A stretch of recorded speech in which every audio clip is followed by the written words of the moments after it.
가솔린으로 지어진 성은 성수를 뿌린다고 해서 불이 꺼지지 않는다. 공화당 전략가 안나 나바로는 그 사실을 생방송 중 그대로 드러냈다. 더 이상 모든 것이 통제되고 있는 척 연기할 수 없다는 듯한 표정으로 말이다. 그녀는 정적처럼 말하지 않았다. 권력의 이면을 잘 아는 사람, 그리고 이제 자신들이 키운 괴물을 더는 감싸지 않겠다는 사람처럼 말했다. 오랫동안 5단계의 경보가 울리는 화재를 만들어 놓고 그녀는 말했다. 거기에 오줌을 싼다고 꺼질 거라고 생각하지 마. 이건 비유가 아니었다. 선고였다. 그리고 그녀는 정확히 누구를 말하는지 알고 있었다. 이 불은 우연히 시작된 것이 아니다. 그것은 한 남자가 혼돈이 가질 수 있는 가치를 너무 일찍 이해했기 때문에 불타올랐다. 도널드 트럼프는 거짓말에도 불구하고 권력을 잡은 것이 아니다. 바로 그 거짓말 덕분에 권력을 잡았다. 그는 정치적 아이디어로가 아니라 음모론과 가짜 적들, 그리고 믿을 수 없을 만큼 매혹적인 약속들로 정치 기계를 만들어냈다.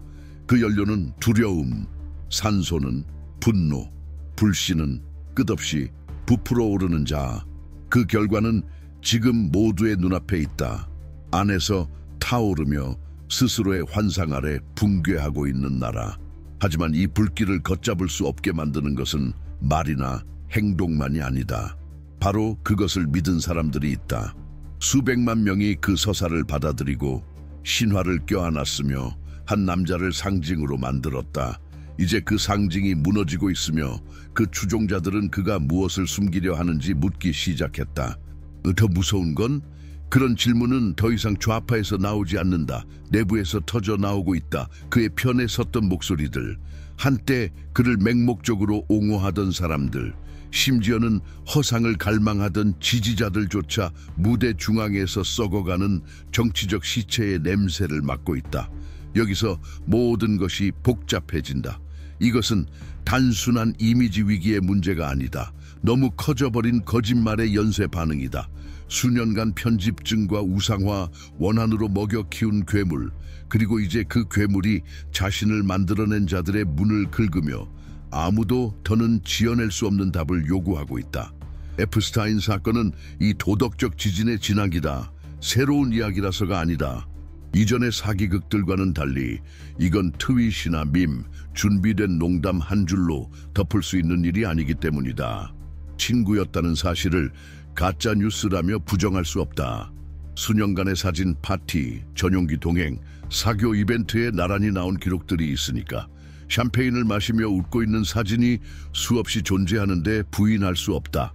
그리고 무엇보다 이제 그를 감싸던 동맹들조차 조용한 뒷말이 아닌 공개 인터뷰와 공식 연설, 상징적 반란으로 설명을 요구하고 있으니 더는 피할 수 없다.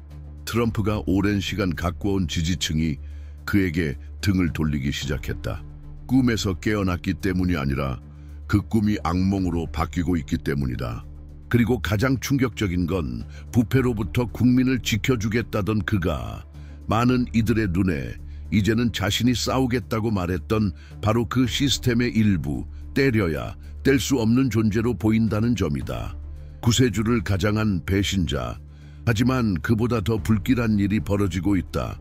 가장 예리한 사람들조차 예측하지 못한 변화. 지금 목소리를 높이는 건 단지 민중이 아니다. 트럼프가 직접 만든 권력의 생태계 자체가 그를 멀리하려 하고 있다. 도덕적 각성 때문이 아니다. 오직 본능적인 생존 때문이다. 이제 침묵을 지키는 비용이 말하는 위험보다 더 크다는 것을 깨달았기 때문이다. 그리고 언제나 이 쇼로 돈을 벌던 자들이 무대를 떠나기 시작했다는 건 정말로 서커스가 불타오를 순간이 다가왔다는 뜻이다. 찰리 커크, 댄 봉지노, 트럼프주의 아래에 성장한 인플루언서들. 지금은 안나 나바로에 의해 문제의 일부로 지목되고 있다. 피해자가 아니라 공범으로. 그리고 이 직설적이고 공개적인 지목은 수년간 무너지지 않을 것 같던 충성심의 벽에 금이 가고 있음을 보여준다. 아무나 말한 게 아니다. 내부 사람이다. 암호를 아는 사람, 시체들이 묻힌 장소를 아는 사람, 그리고 이제 하나하나 그것을 파헤치겠다고 위협하는 사람이다. 대통령의 측근들 사이에 퍼지는 불안은 눈에 보일 정도다. 어떤 전략 회의도 진정시킬 수 없는 초조함, 어떤 통제된 멘트로도 감출 수 없는 긴장감. 왜냐하면 모두 알고 있기 때문이다. 만약 에프스타인 사건이 끝까지 밝혀진다면 무너지는 건 단지 평판이 아니다. 존재 자체가 위협받을 것이다. 단지 이름 하나가 지워지는 것이 아니다. 수년간 쌓아온 전체 서사가 불타 사라질 것이다. 시스템을 두려워하지 않는 아웃사이더, 권력에 맞서는 전사, 정직한 억만장자, 미국의 구세주, 그 모든 이야기들이 함께 사라질 것이다. 가장 무서운 건 적들의 침묵이 아니다. 아군으로부터 울려 퍼지는 불안한 메아리다. 공화당 하원 의원 안나 파울리나 루나와 같은 공인이 각본에서 벗어나 에프스타인 사건에 대한 투명성을 요구할 때 공기 중의 분위기가 달라진다. 커튼은 요란한 소리와 함께 떨어지지 않는다. 오직 주의를 기울이는 사람만이 들을 수 있는 불편한 소리, 충성심이 무너지는 소리와 함께 사라진다. 이건 더 이상 좌우의 끝없는 대결이나 정당 간의 반대 문제가 아니다. 지금 우리가 보고 있는 건 함께 걸어가던 사람, 옹호하던 사람, 똑같은 말을 반복하던 사람의 발밑에서 바닥이 갈라지고 있다는 것이다. 그리고 그들이 이제 더 이상 아무 문제도 없는 척할 수 없다고 말하고 있다. 30에서 65, 세 사이의 많은 사람들, 특히 인생의 강한 전환기를 겪은 이들에게 이 어조의 변화는 익숙하게 들린다. 마치 당신이 오랫동안 존경해온 카리스마 있는 인물이 직장이든 정치든 심지어는 가족 안에서든 사실은 전혀 다른 사람이었다는 것을 깨닫는 그 불편함과 같다. 그리고 가장 안타까운 건 너무 늦게 깨달은 것이다. 실망은 미지근한 독처럼 천천히 타들어간다. 안나 파울리나 루나는 애매함이 끼어들 틈이 없도록 단호한 어조로 말했다. 그녀는 좌절감을 느꼈다고 했다. 대중은 목록을 받을 자격이 있다고 했다. 더 많은 사람이 감옥에 있어야 한다고 말했다. 인신매매 범죄에 대해 너무 적은 사람들이 처벌받았다는 사실이 충격적이라고 했다. 그리고 그 순간 그녀는 단순한 하원 의원이 아니라 아주 희귀한 존재가 되었다. 거울. 그녀가 카메라 앞에서 말한 것은 수많은 시민들이 수년 동안 느껴왔지만 말로 표현하지 못했던 것이었다. 모든 것을 약속하지만 거짓말을 내놓는 시스템에 둘러싸여 있다는 불편함. 강자만 보호하고 약자는 버리는 시스템. 악이 멀리 있을 때는 떠들어대지만 괴물이 집 안에 있을 때는 비겁하게 침묵하는 체계. 그리고 그 거짓말이 더 이상 유지되지 않을 때 무엇이 남는가? 그 답은 간단하지 않다. 단순히 증거의 문제가 아니기 때문이다. 그것은 기억의 문제다. 수없이 반복되다 결국 머릿속에서 진실이 되어버린 이야기. 오늘 트럼프를 의심하는 이들 중 많은 사람들은 2016년에 그의 연설에 열광했던 바로 그들이다. 미국을 국민에게 되돌리겠다는 약속의 눈시울을 붉혔던 이들. 구부러지지 않는 남자, 생각하는 대로 말하는 인물, 시스템의 압력에도 굴하지 않는 사람으로 보였던 트럼프. 그를 응원하는 것은 불가능해 보이는 팀을 응원하는 것 같았다. 늘 암기된 대사만 하는 정치인들 속에서 드디어 영웅을 찾은 것 같았다. 하지만 지금 그들은 딜레마에 직면해 있다. 내가 속았다는 사실을 인정할 것인가?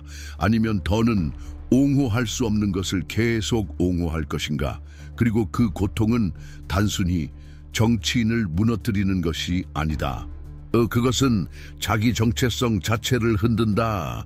트럼프에게 모든 희망을 건 은퇴자가 지금 제프리 에프스타인과 함께 찍힌 사진을 보며 멍해지는 순간 대통령을 열정적으로 옹호하던 50세 여성에게 이제 그가 미성년자들이 참석한 파티에 있었다는 이야기가 들려온다.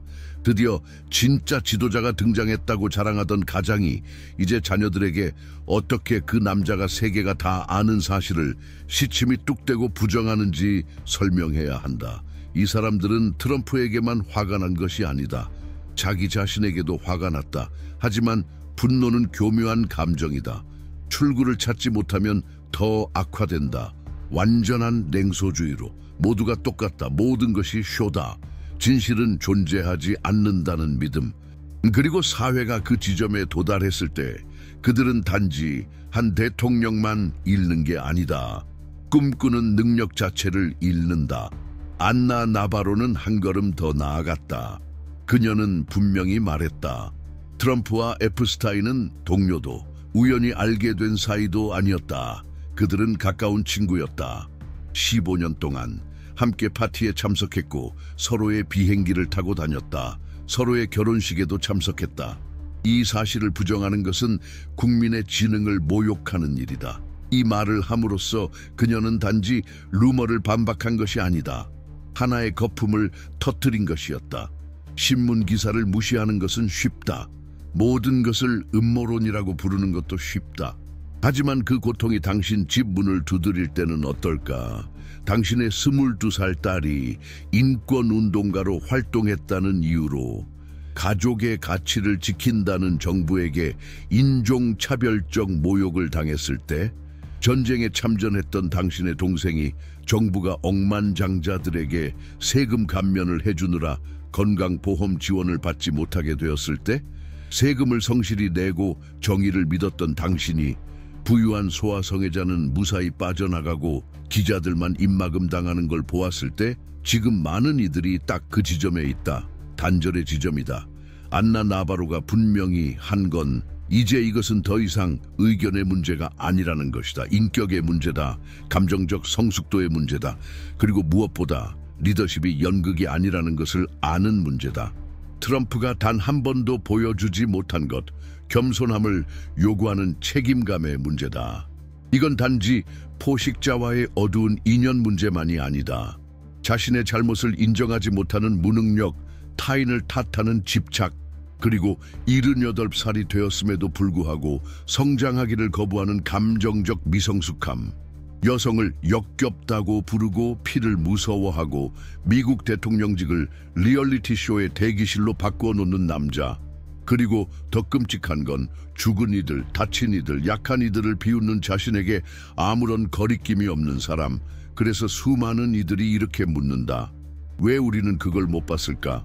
하지만 그 답은 더 고통스럽다. 우리는 믿고 싶었기 때문이다.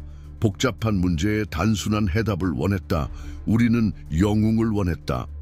그리고 역사 속 수많은 순간처럼 우리는 시끄러운 남자를 리더로 착각했다. 아마 이것이 우리 세대에게 가장 중요한 순간일 것이다.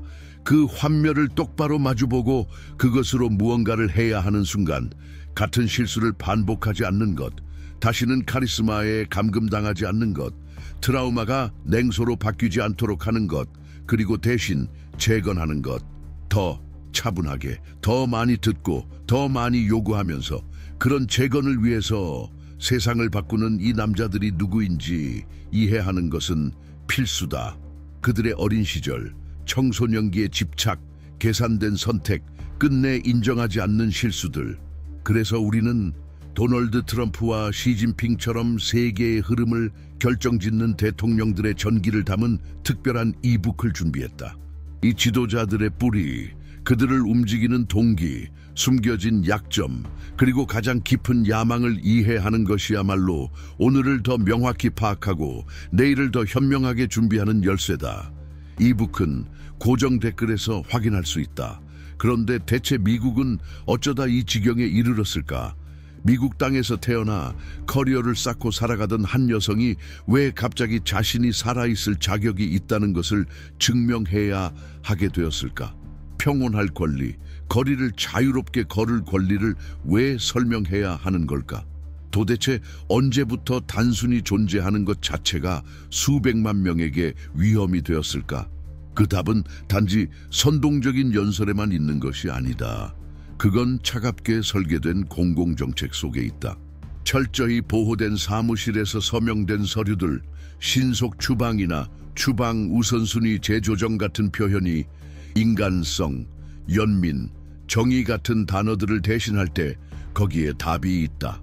도널드 트럼프 정부는 이민자들을 공격했을 뿐만 아니라 그것을 하나의 쇼로 만들었다. 두려움과 굴욕, 복종을 유도하기 위한 잘 짜인 퍼포먼스였다. 모든 것은 그저 기술적인 변화처럼 보였던 결정에서 시작되었다. 수십만 명에게 부여되었던 임시보호 신분의 종료. 그렇게 마이애미 근처에서 20년 넘게 살아온 엘살바도르 출신의 한 건설 노동자는 미국 시민권을 가진 자녀들을 키우며 세금을 꼬박꼬박 냈음에도 불구하고 이제는 바닥에서 자고 신분증을 주머니에 넣은 채 짐을 항상 싸두고 잔다. 샌디에이고에서 아이 셋을 돌보던 과테말라 출신의 한 부모는 이제 슈퍼마켓에 다녀오지 못할 경우를 대비해 이웃에게 아이들을 맡겨달라고 부탁하게 되었다. 이들 중 누구도 범죄 이력이 없었다. 어떤 위협도 되지 않았다. 그들에게 공통된 건 단 하나, 피부색, 억양, 그리고 그들의 이야기. 미국의 약속을 믿으며 자란 이들에게 이제 그 나라가 자신을 내쫓으려 한다는 사실을 어떻게 설명할 수 있을까? 공립학교에서 평생 공부하고 국기에 경례하고 국가를 부르고 친구들을 도왔던 10대에게 이제 그가 우선 추방 대상이 되었다고 어떻게 말할 수 있을까? 이 모든 것 뒤에 숨어있는 메시지는 대체 무엇일까? 그 메시지는 분명하다. 그리고 비아냥이 뒤따른다. 정부는 구금시설에 조롱조 같은 이름을 붙였다. 악어의 알카트라즈, 미소의 감옥. 잔인한 아이러니로 진짜 공포를 감추려 했다. 아이들은 부모와 떼어놓았다. 미성년자들은 철창 안에서 열반사 담요를 덮고 자야 했다.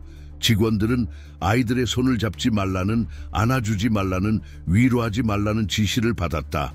그리고 이 모든 일은 미국이라는 나라의 국경 안에서 벌어졌고, 언론은 국경은 안전하다, 법은 지켜지고 있다는 제목을 뽑았다. 하지만 정이 없는 법은 무엇인가? 누구에게만 해당되는 안전은 어떤 의미인가? 진실은 이 정책이 보호를 위한 것이 아니었다는 것이다. 이건 위협을 위한 것이었다. 두려움을 만들어야 했다. 진짜 두려움.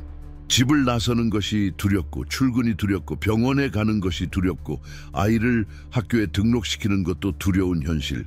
두려움을 통제의 도구로. 당신이 여기 있을 수는 있지만 절대 이곳의 일부는 아니다 라고 말하기 위한 방식. 수많은 사람들이 매일 그 감정을 느낀다. 하지만 아닌 척한다. 그게 더 쉬우니까, 더 안전하니까, 더 견딜만 하니까. 그러다 누군가 그것을 소리내어 말하는 순간 그동안 외면해온 모든 것이 안에서 터져버린다. 안나 나바로가 바로 그런 말을 했다. 자신이 죄책감을 느낀다고 말했을 때 그녀는 수많은 이들이 애써 덮어온 상처를 다시 열었다. 왜냐하면 그것을 인정하는 순간 당신은 표적이 되기 때문이다. 안락한 구역에서 벗어나는 일이니까. 그리고 라틴계 이민자들이 범죄자 취급을 받으며 추적당할 때 캐나다, 아일랜드, 독일에서 온 백인 이민자들은 자유롭게 드나들었다. 아무도 그들의 비자를 묻지 않았다. 아무도 검문소에서 차를 세우지 않았다. 아무도 그들을 돌려보내지 않았다. 왜냐하면 문제는 국경이 아니었기 때문이다. 문제는 언제나 피부색이었다. 나바로는 화난 목소리로 말하지 않았다. 피곤함으로 말했다. 모든 일이 자신의 눈앞에서 벌어지는데도 계속 웃고 있어야 한다는 압박감에 지친 사람의 피로였다. 대표성을 가진 여성으로 방송에 불려나가지만 마음속 깊은 곳에서는 이렇게 알고 있다. 자신이 받아들여지는 이유는 정확한 발음으로 말하고 정제된 어조를 쓰고 정장을 입었기 때문이라는 것을. 만약 그녀가 거리에서 외치는 여성들처럼 청문회에서 울고 아이를 안고 사막을 건너는 여성들처럼 행동했다면 그녀는 그 자리에 없었을 것이다. 마이크도 자격도 없었을 것이다. 그걸 알고 있는 상태로 어떻게 살아야 할까? 당신의 목소리가 단지 예외적으로 받아들여졌다는 걸 아는 상태로 우리는 어떻게 살아가야 할까? 이건 시간이 해결해 줄 수 있는 상처가 아니다. 연설 하나로 해결되지도 않는다. 이것은 근본적인 재검토가 필요하다. 그리고 우리가 가장 마주하기 힘든 불편함과 직면하게 만든다.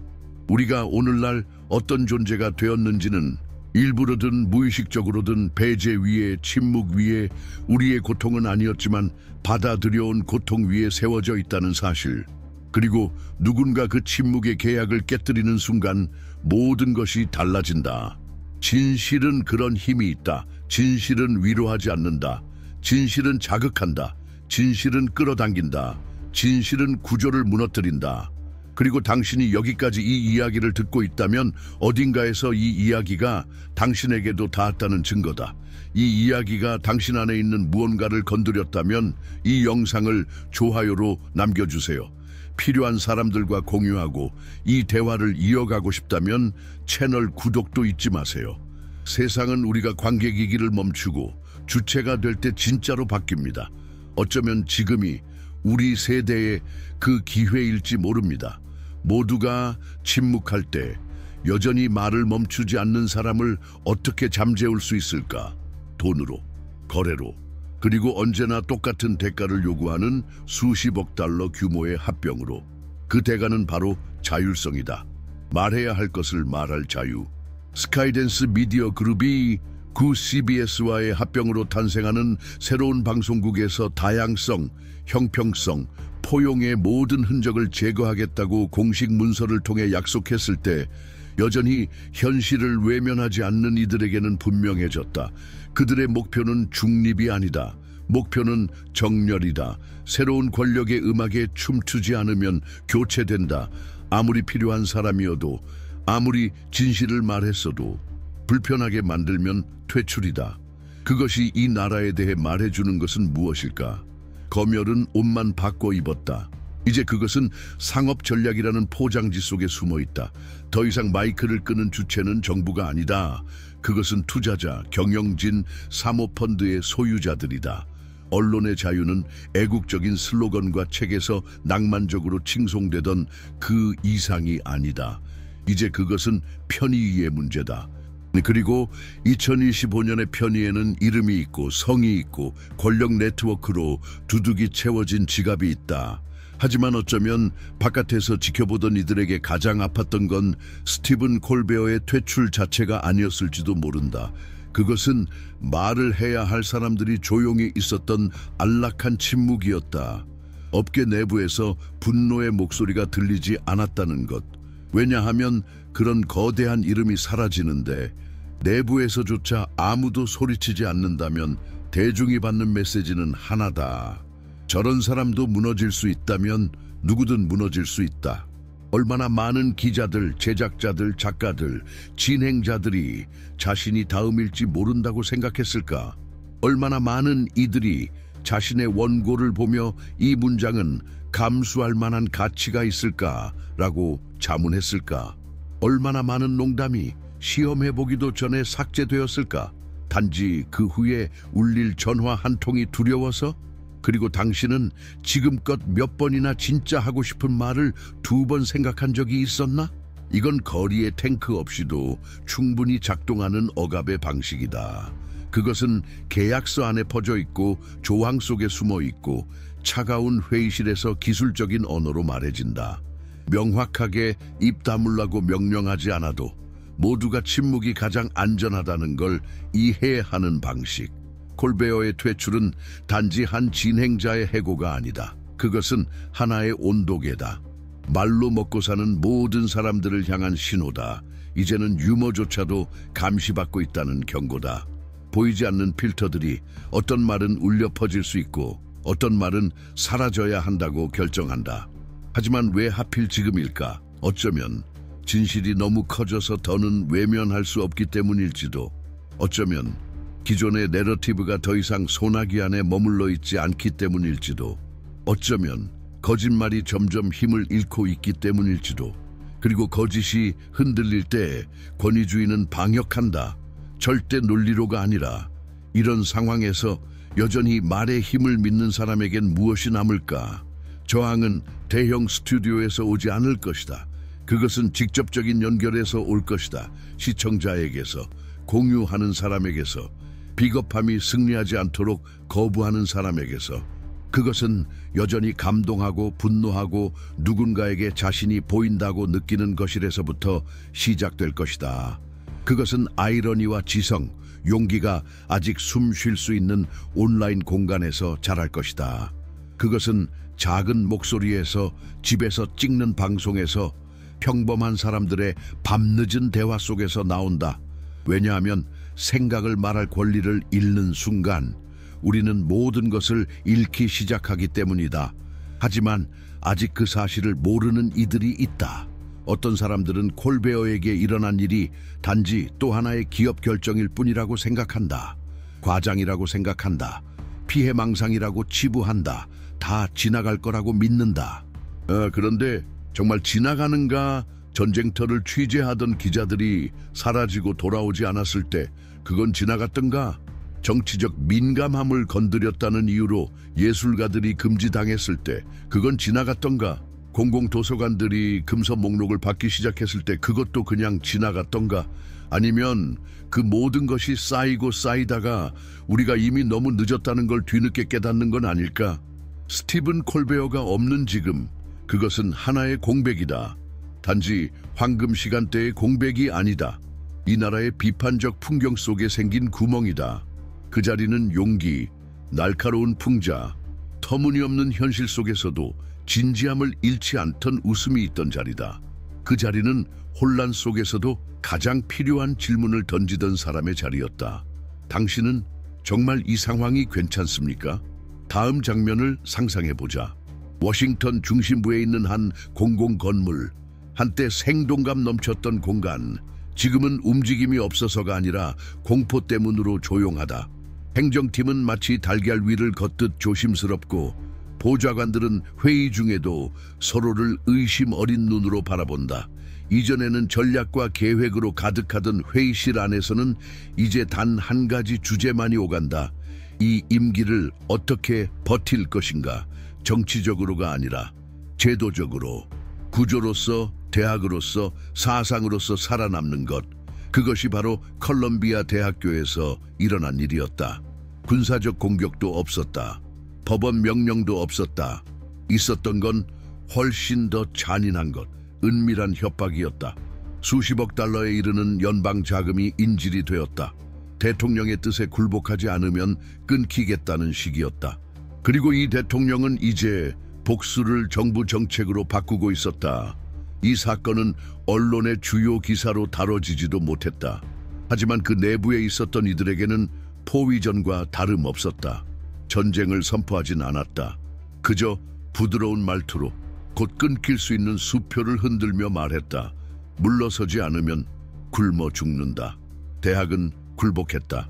대규모 합의금에 서명했고 모든 저항의 목소리는 침묵으로 대체되었다. 그 순간 공격받은 것은 단지 하나의 캠퍼스가 아니었다. 그것은 미국 학문 자율성의 척추였다. 이 이야기는 자금 지원 문제가 아니다. 통제의 문제다. 사상을 파괴하는데 폭탄이 필요하지 않다는 걸 보여준다. 천천히 질식시키면 된다. 용기가 있어야 할 자리에 공포를 심으면 된다. 하지만 거기서 끝나지 않았다. 다음 타깃은 하버드였다.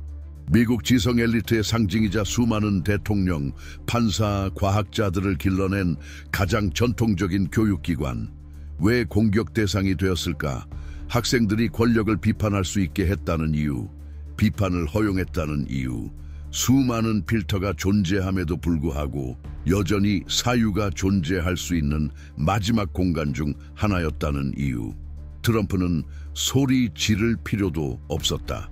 뒷배경에서 회의 한 번이면 충분했다. 국제학생들의 비자를 취소하겠다는 암시는 좋겠다. 연방정부가 어떻게든 보조금, 장학금, 연구 프로젝트 예산을 중단시킬 수 있다는 경고만으로도 충분했다. 메시지는 분명했다. 누구도 벗어날 수 없다. 여기서 잠시 멈춰보자. 이건 디스토피아가 아니다. 허구의 시나리오도 아니다. 실제로 일어난 일이다. 그리고 지금도 일어나고 있다. 우리는 지금 세계 최강국 중 하나가 자국의 가장 존경받는 교육기관들을 무릎 꿇게 만드는 모습을 보고 있다. 그들이 실수했기 때문이 아니라 다르게 생각했다는 이유로. 대학을 위협한다는 것이 무엇을 의미하는지 생각해 본 적 있는가? 그것은 현대 문명의 기초를 훼손하는 일이다. 사상이 부딪히고 지식이 어느 깃발에도 종속되지 않으며 비판이 과정의 일부로 존재해야 하는 공간.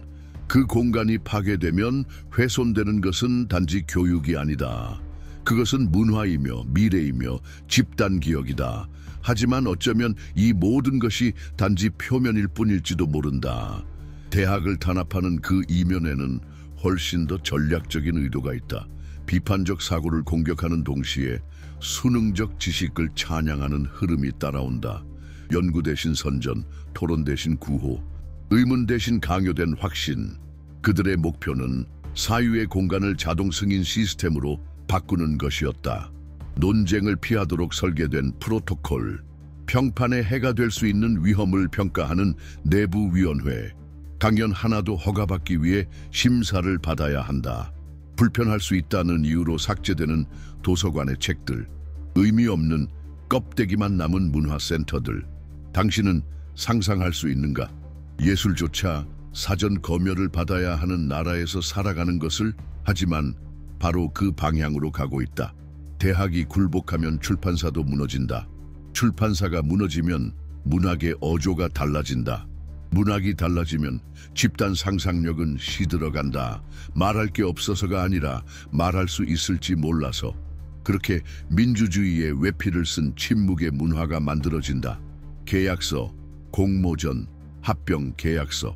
모든 것이 기술적인 언어로 작성되지만 목표는 하나, 입 다물게 하는 것. 이런 흐름 속에 거의 아무도 주목하지 않은 또 하나의 사건이 있다. 인문학 연구 장학금의 재구조화. 한 번에 삭감하지 않았다. 단계별로 진행됐다. 먼저 예산 일부 삭감, 그 다음엔 해당 분야는 사회적 효과를 입증해야 한다고 말한다. 이후 평가 기준을 바꾼다. 그리고 어느 순간 불평등 연구, 정치철학, 비판이론, 도시인류학, 사회운동 같은 분야는 더 이상 지원받지 못한다. 결국 정부가 모두를 행복하게 보이게 하고 싶어 한다면 고통은 왜 연구하겠는가? 패턴은 똑같다. 산소를 차단한 후 피해자에게 책임을 전가한다. 관심이 없다. 대중이 이념적 내용을 원하지 않는다. 실용성이 필요하다라고 말한다. 하지만 그들이 말하는 실용성은 중립이 아니다. 항상 특정한 논리를 따른다. 단 하나의 진실을 위해 존재하는 논리, 무엇을 생각해도 되는지를 결정하는 중앙의 인물이 존재하는 논리, 그리고 그 인물이 국가를 통치하게 되면 모든 말의 의미가 변한다. 공립교육은 텅 빈 구호가 되고 자유는 협박의 수단이 되며 국가적이라는 말은 배제를 뜻하는 암호가 된다. 그리고 저항하려는 사람들은 엘리트주의 과장, 히스테리로 낙인 찍힌다. 모래사장 위에 남은 자신의 발자국을 밀물이 차오르는 와중에 지우려 애쓰는 남자를 본 적이 있는가? 도널드 트럼프는 그걸 시도했다. 영상들을 덮으려 했고, 기록을 부정했고, 기자들을 조롱했고, 호기심 많은 이들을 매수하려 했다. 그러나 그가 움직이면 움직일수록 더 깊이 빠져들었다. 그리고 스티븐 콜베어가 긴장된 얼굴과 단호한 목소리로 무대에 올랐을 때 그는 농담을 하지 않았다. 그는 증거를 들고 나왔다. 그것은 독백이 아니었다. 법정이었다. 생방송으로 수백만 명 앞에서. 트럼프는 여전히 시간을, 내러티브를, 반응을 통제할 수 있다고 생각했다. 부정을 한마디 내뱉는 것으로 스캔들을 덮을 수 있던 그 시절에 머물러 있다고 착각했다. 하지만 이제 이 나라는 더 이상 그때의 나라가 아니다. 가면은 훨씬 더 빨리 녹아내린다. 아무리 많은 돈을 쏟아붓고, 아무리 많은 침묵을 사들이고, 아무리 많은 계약이 뒤에서 찢겨나가도 기록된 것은 남는다. 제프리 앱스타인과 함께 찍힌 사진은 사라지지 않았다. 1990년대의 파티들, 사진 구석에 담긴 그 눈빛들, 그 모든 것은 어색한 미소나 대문자로 외친 트윗 한 줄로 지워지지 않는다. 바로 그때 내부 붕괴가 시작되었다. 시끄러운 파열음 속이 아니었다. 조용한 반응 속에서였다. 공황은 신문 헤드라인이 아니라 피하는 시선, 울리지 않는 전화, 조용히 삭제되는 일정 속에 나타났다. 처음에는 통제였다. 그 다음은 차단, 그 후엔 부정, 이어지는 절망, 그리고 마침내 침묵. 트럼프가 예측하지 못했던 것은 그를 통해 가장 많은 이익을 본 바로 그 동맹들이 계산서를 마주하자마자 뒷걸음질치기 시작했다는 것이다. 그들이 키운 괴물은 이제 통제를 듣지 않았다. 자신들이 조율하던 게임은 이제 훨씬 더 크고 예측 불가하며 훨씬 더 잔혹한 무언가로 변해 있었다. 당신은 끝까지 함께하겠다 맹세하던 사람들이 이제는 당신의 이름만 나와도 목소리를 낮추는 상황에 처해 본 적 있는가? 그게 바로 트럼프의 이른바 충성 기반 안에서 벌어진 일이었다. 유세장에선 웃던 얼굴들이 비공개 회의에선 굳어 있었다. 자동 반사처럼 나오던 찬사가 잘 모르겠다로 바뀌었다. 종교적 광신도처럼 이름을 외치던 인플루언서들은 이제 모호한 비판을 속삭이며 전략적 퇴장의 길을 닫기 시작했다. 하지만 그중 한 명은 속삭이기보다 더 많은 행동을 했다. 댄 보지노. 그는 평범한 인물이 아니다. 전직 비밀 경호국 요원, 트럼프를 중심으로 한 허위 정보 생태계의 핵심 인물. 그는 암호를 알고 있었고 수법을 알았으며 게임의 리듬을 꿰뚫고 있었다. 언제 지켜야 하고 언제 탈출해야 할지를 알았다. 보지노는 많은 사람들보다 먼저 균열을 목격했다. 앱스타인 문건에 트럼프의 이름이 등장했을 때 그는 그것이 수습 가능한 실수가 아니라 되돌릴 수 없는 시면임을 깨달았다. 그리고 그는 그 시면에 함께 떨어질 의사가 없었다. 그의 탈출은 단순하지 않았다. 철저히 설계된 탈출이었다. 그는 떠나야 한다는 것을 알았지만 배신자로 보이고 싶지는 않았다. 연을 끈 퇴, 청중은 잃지 말아야 했다. 비판은 해야 했지만 직접적으로는 안 됐다. 그래서 그는 측면을 겨냥했다. 팸 본디, 트럼프의 측근이자 법무부와의 협상을 담당했던 인물. 보지노는 그녀에게 비난을 던졌다. 의심을 뿌렸다. 마치 자신도 피해자인 것처럼 행동했다. 마치 우연히 터진 스캔들이 자신의 양심을 뒤흔든 것처럼 연기했지만 정작 중심에 있는 트럼프는 비껴갔다. 당신은 어떤 사람들이 진실의 심장에 총을 쏘고도 그저 길을 치우고 있었을 뿐이라 말하는 걸 본 적이 있는가? 보지노가 딱 그랬다. 그는 모호한 메시지를 소셜미디어에 올렸다. 충격적이라는 폭로가 있었다고 말했다. 되돌릴 수 없다. 용서할 수 없다. 받아들일 수 없다는 표현을 썼다. 하지만 누구의 이름도 언급하지 않았다. 아무런 구체적인 설명도 없었다. 어떤 사실도 확인하지 않았다.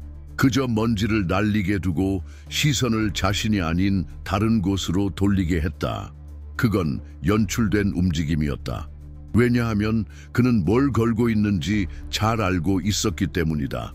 바로 자기 자신의 생존, 저항의 상징이라는 이미지.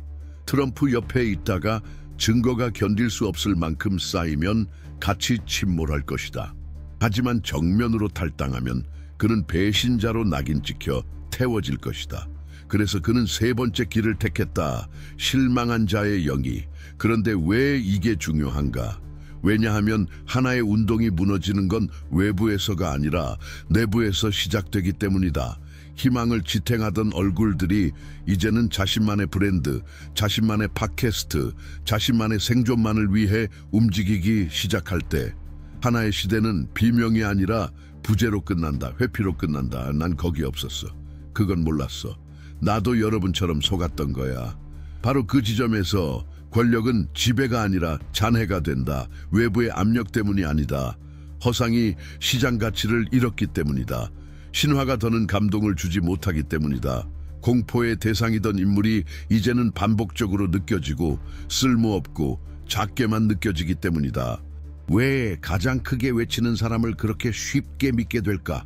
왜 우리는 여전히 단 한 문장으로 해결책을 제시하며 누군가를 비난하는 리더를 찾고 있는 걸까? 왜 우리는 진짜 힘이 아닌 연기된 힘을 강함이라 부르며 박수치는 걸까? 아마도 지금 우리가 겪고 있는 문제에는 단순한 답이 없다는 사실을 받아들이기 어렵기 때문일 것이다. 그리고 그보다 더 받아들이기 어려운 건 그 책임이 우리 자신에게 있다는 점이다. 하지만 진짜 위험은 바로 거기에 있다. 내가 길을 안다고 맹세하는 사람에게 조종대를 넘기고 싶은 유혹. 그 길이 아무리 좁고 권위적이며 공포 위에 세워져 있더라도 말이다. 진실은 이렇다. 민주주의는 영웅을 기다리는 무대가 아니다. 그것은 구불구불하고 구멍이 많고 어렵고 복잡한 길이다. 그 안에는 모순도 있고 불일치도 있고 끊임없는 수리가 필요하다. 민주주의는 박수가 아니라 성숙함으로 지탱되는 것이다. 누군가는 여전히 슬로건과 계산된 제스처에 현혹되고 있을지 모르지만 세상은 지금 이 순간에도 새롭게 그려지고 있다. 그리고 이 변화는 아무런 맥락 없이 갑자기 등장한 인물들이 만들어낸 것이 아니다. 그것은 상처와 야망 그리고 오래된 권력 프로젝트를 품고 살아온 이들이 만들어가는 것이다. 도널드 트럼프는 그 대표적인 예다. 수십 년간의 사업, 방송, 분노, 포퓰리즘에 의해 빚어진 인물. 하지만 그는 혼자가 아니다. 시진핑은 오랜 세월을 참고 기다려 체스판의 모든 말을 천천히 움직여온 사람이다. 그의 행동엔 충동이 없다. 침묵 하나, 변화 하나, 단단해지는 모든 과정엔 중국 공산당의 복도에서 권력의 궁전까지 오기까지 쌓아온 세심한 경로가 숨어 있다. 그래서 이들이 누구인지 이해하는 건 단순한 전기적 호기심이 아니다. 그것은 정치적 생존을 위한 전략이다. 그들이 20대에 어떤 생각을 했는지, 30대에 무엇에 굴욕을 느꼈는지, 60대에 어떤 집착에 사로잡혀 있는지를 아는 것. 그것이 우리로 하여금 그들이 내리는 결정의 이면을 이해하게 해준다. 그리고 더 중요한 건 그 이해가 앞으로 펼쳐질 일들까지 예측하게 해준다는 사실이다. 우리가 이 복잡한 현재를 더 깊이 들여다볼 수 있도록 오늘날 세계의 방향을 결정짓는 대통령들의 전기를 담은 특별한 디지털 북을 준비했다. 얕은 정보가 아니라 깊이 있고 탐사적인 자료다. 표면을 넘어서고 싶은 사람을 위해 만들어졌다. 고정 댓글에서 확인할 수 있다. 여기까지 읽었다면 당신은 정말 드문 소수에 속한다는 걸 알아두길 바란다. 모든 것이 소음과 속도로 가득한 이 시대에 멈추고 생각하고 깊이 고민하는 건 흔한 일이 아니다. 바로 그 이유 때문에 당신의 이 행동은 더욱 강력하다. 그리고 더 많은 사람이 이와 같은 선택을 할 때 맹목적인 숭배를 거부하고 의식을 선택할 때 판은 달라진다. 톱니는 멈추고 신화는 흔들리고 정치는 처음부터 그래야 했던 모습으로 되돌아간다. 바로 공공을 위한 서비스로. 그러니 제발 누군가가 당신 대신 생각하도록 내버려 두지 말자. 이해하지 못한 말을 반복하지 말자. 나중에 그 대가를 피하기 위해 처음부터 유령 같은 인물을 뽑지 말자. 이 영상이 당신에게 의미가 있었다면 채널을 구독해주세요. 당신의 생각을 댓글로 남겨주세요. 그리고 아직도 권위를 미덕으로 착각하는 누군가에게 이 영상을 전해주세요. 그 사람은 한 번도 이런 대화를 들어본 적이 없을지도 모릅니다. 여기까지 함께 해주셔서 감사합니다. 진심으로. 곧 다시 만날 수 있기를 바랍니다. 더 많은 질문과 더 깊은 성찰, 더 적은 소음과 함께. 그리고 그때까지 부디 소수가 가는 길을 계속 바라봐 주세요. 왜냐하면 바로 그곳 진실이라는 불편한 구역에서 다음 장이 쓰이고 있으니까요.